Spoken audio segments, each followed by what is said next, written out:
Hello, everybody, and welcome to another Getting to Know our various artists in the Alliance range. My name's Brett Baker, and it gives me great pleasure to introduce you to Owen Farr, who's just come back from a trip, I think, to the States only about a week or so ago. It's great to see you, and you've been Thank you. tearing around the world of late, which is, I guess, after a couple of years of respite, it's been a bit of a change for you. It's been wonderful, isn't it? Just to get back playing and moving around with your instrument as well as being great. COVID, none of us knew how long it was going to go on for, when it would end. I mean, it's still with us, isn't it? But life is a lot better now. So yeah, just to be back on the move again and giving concerts, different parts of the world and things like that is brilliant. It's so refreshing, and long may it continue. Let's hope we don't get another virus or another That's variant. right. That's right. Well, funnily enough, I was doing an interview with David Charles where we spoke about yourself, and Uh-huh. now and now we can talk about the fact that you went over to North Texas and did Yeah. some concerts and clinics there. Um, David said you had a fantastic time. It worked out really well. The concerts went really well. It was a superb trip. I loved every second of it. I went to where did I go? Kentucky, first of all. I've not been to Kentucky before. Um, I met up with now a very good friend of mine called Nathan Miller. Never met him before, but he is a very, very passionate alto horn, stroke tenor horn player. He's at Asbury University, so we spent a few days together.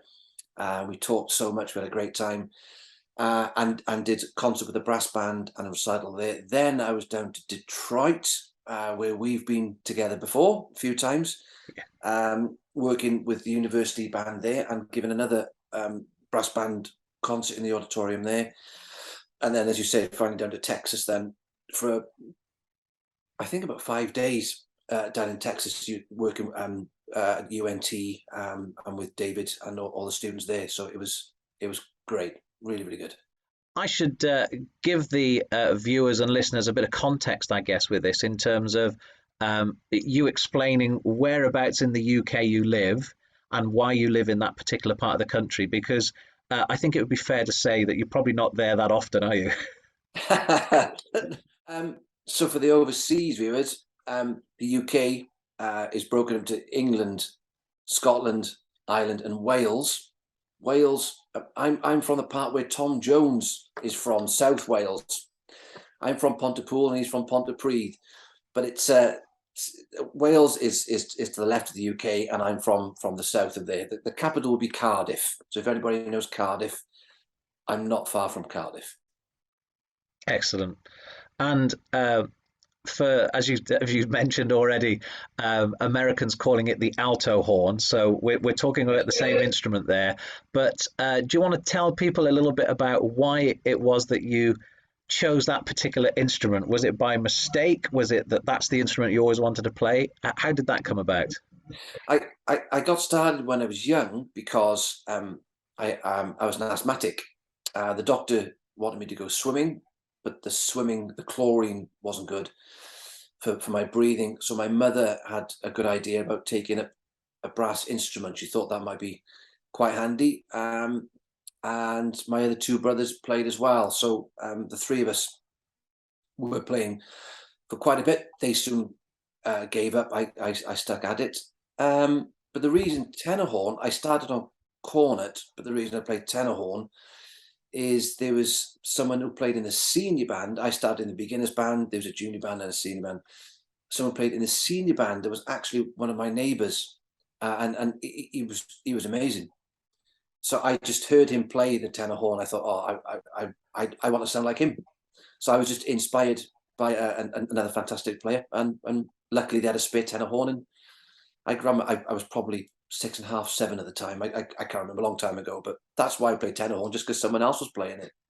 You're certainly pushing the edges of technique and the instrument, and I just wondered what your sort of thinking was behind that. Was that just where you wanted to focus, or did you sort of just think, well, I just want to get better, and so I'm going to work on technique, or I'm going to work on range, or it's just that you thought, well, actually, there's nobody doing this, so why don't I do it? In terms of instrumental playing.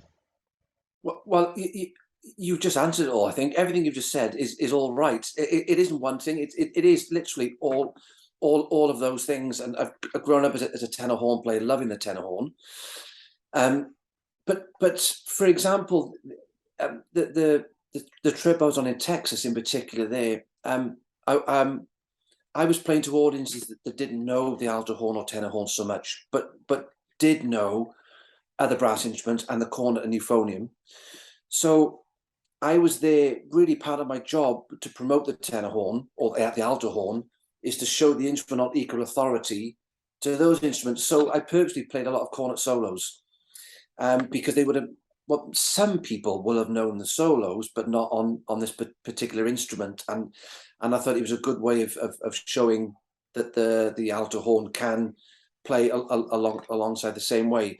I also played a major work called Triptych by Pete Meakin while I was there as well, to show the other side of it as well.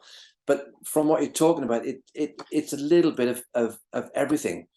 I am passionate about the horn. I do love the horn, and I think it's a lovely mix between cornet and euphonium, where you can get the best of both of it from that sense of view. That's why I see it in my head with it. But from the audience point of view, I think it's often nicknamed the Cinderella sort of brass instrument, and I'm trying to sort of say it doesn't have to be.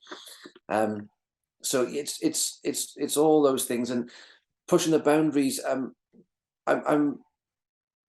I just practice every day. I love practicing and pushing the boundaries is myself, and I always like a new challenge.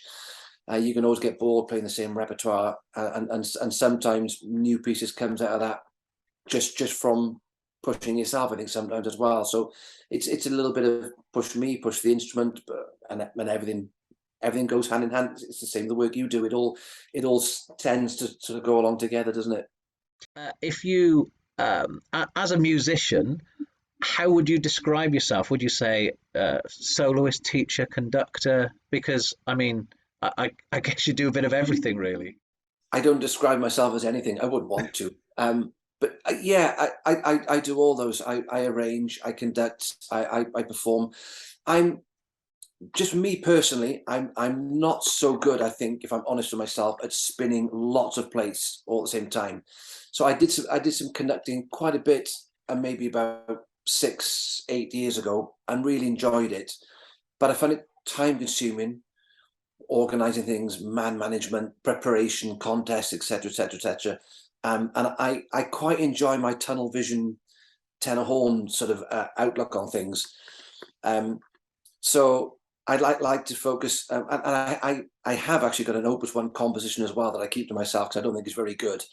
But I have dabbled in it. I'm not claiming to be a composer in any way. It's not for me. But I have done all those things, and I like doing them all.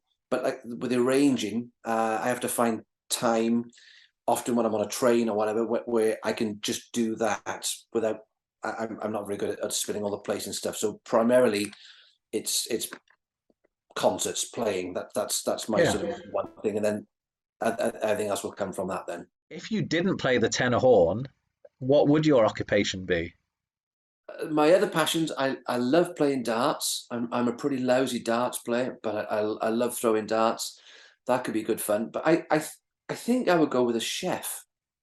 And Right. I'm not saying I'm a good cook either, but I would like to be not Gordon Ramsay perhaps, but I'd like his bank balance. That would be quite nice. And his ability. He's a fantastic chef as well. I wouldn't want to have his potty mouth, I don't think, but No. I would. I think that must be really cool to be a great chef. You can Yeah. entertain at home, or you've got your restaurants and all that. I think that'd be great. It's been a pleasure catching up with you again, Owen. Thank you very much for your time with this interview, and I look forward to seeing you again very soon.